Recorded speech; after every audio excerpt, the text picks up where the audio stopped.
ॐ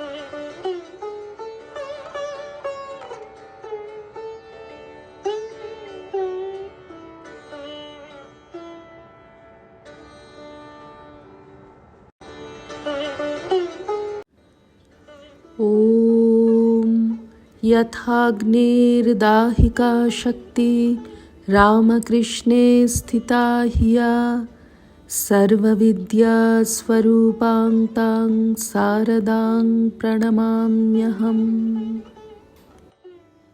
শ্রী শ্রী মায়ের কথা, স্বামী অরূপানন্দ। মা, ঠাকুর কামারপুকুরে যখন যেতেন, ঘরের বার হলেই মেয়েমদ্দ হাঁ করে চেয়ে থাকত। একদিন ভূতির খালের দিকে বেরিয়েছেন, চারদিকে মেয়েগুলো যারা জল আনতে গেছে হাঁ করে দেখছে আর বলছে, ওই ঠাকুর যাচ্ছেন। ঠাকুর হৃদয়কে বলছেন, ও হৃদু, আমায় ঘোমটা দিয়ে দে, আমায় ঘোমটা দিয়ে দে, দে দে, নইলে আমি এখুনি ন্যাংটা হব। হৃদয় বললে, না মামা, এখানে হইও না, লোকে কি বলবে? মেয়েগুলো পালাবে কি না? হৃদয় তাড়াতাড়ি গায়ের চাদর দিয়ে মুখ ঢেকে দিলে। তাকে কখনো নিরানন্দ দেখিনি। 5 বছরের ছেলের সঙ্গেই বা কি, আর বুড়োর সঙ্গেই বা কি, সকলের সঙ্গে মিশেই আনন্দে আছেন। কখনো বাপু নিরানন্দ দেখিনি। আহা, কামারপুকুরে সকালে উঠেই বলতেন, আজ এই শাক খাবো, এইটি রেঁধো। শুনতে পেয়ে আমরা সব জোগাড় করে রাঁধতুম। কয়েকদিন পরে বলছেন, আহ, আমার এ কি হলো, সকাল থেকে উঠেই কি খাবো কি খাবো, রাম রাম।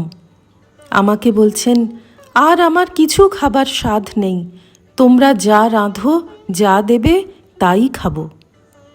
শরীর সারতে দেশে যেতেন।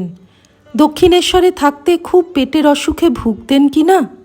বলতেন, রাম রাম, পেটটা কেবল মলেই ভর্তি, কেবল মলই বেরুচ্ছে। এই সবে তারপর শরীরে ঘেন্না ধরে গেল, আর শরীরের যত্ন করতেন না। একদিন ভূতির খালের দিক থেকে আসছেন, বৃষ্টি হয়ে গেছে। একটা মাগুর মাছ পুকুর থেকে রাস্তায় উঠেছে, ঠাকুরের পায়ে ঠেকেছে। ঠাকুর সেটাকে পায়ে করে ঠেলে ঠেলে এনে পুকুরে ছেড়ে দিলেন। বললেন, পালা পালা, হৃদে দেখতে পেলে এখুনি তোকে মেরে ফেলবে।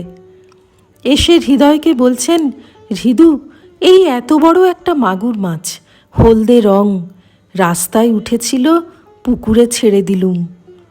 হৃদয় বললে, ও মামা, তুমি করলে কি গো? ও মামা, তুমি করলে কি গো?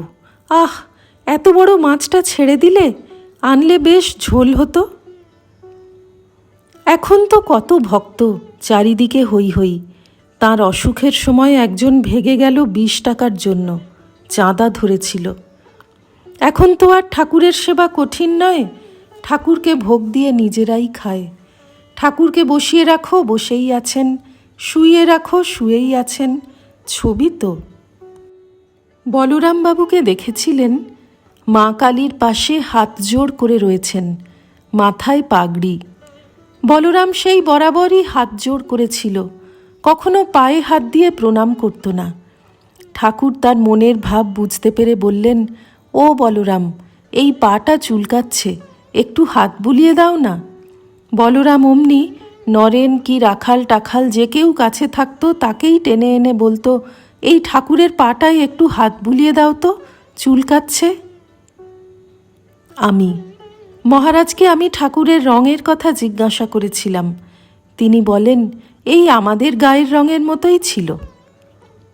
মা, সে তারা যখন দেখেছে তখন তার সে শরীরও ছিল না, সে রঙও ছিল না। এই আমারই দেখো না, এখন কেমন রং হয়েছে, কেমন শরীর হয়েছে। আগে আমার কি এই রকম ছিল? আগে খুব সুন্দর ছিলুম। আমি প্রথমে বেশি মোটা ছিলুম না, শেষে মোটা হয়েছিলুম। দক্ষিণেশ্বরে যখন ছিলুম তখন তো বার হতুম না। খাজাঞ্চি বলতেন, তিনি আছেন শুনেছি, কিন্তু কখনো দেখতে পাইনি। শ্রী রামকৃষ্ণার্পণমস্তু।